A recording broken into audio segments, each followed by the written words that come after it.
Hey everybody, this is Ori from OneScales. In today's video, I'm going to show you how to easily change your checkout layout in Shopify from either a one-page checkout to a three-page checkout, depending on your requirements. It's really easy. Let's jump into it. Okay, so the first thing is a three-step checkout looks something like this. Every step when you check out after you've added things to your cart, you have a step, you fill it out and you click on next, a new page loads, you get to the shipping, and eventually you have to, the next step would be payment, and then you have a successful payment.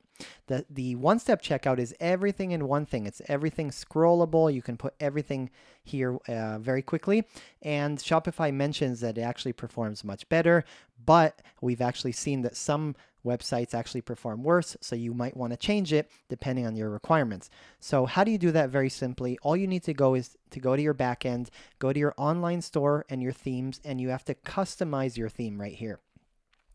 Once you go to customize theme, you go to your theme settings, you scroll down all the way to checkout, and you scroll down all the way here, and you're going to be able to see your checkout layout. You're going to click on it and change it to whatever you want. For example, I want the one-page checkout. I'm going to click on save.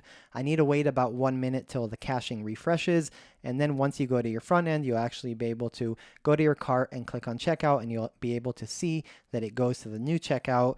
And that's it, very simply. One thing to note, very importantly, we made another video to determine which checkout is actually better for your store.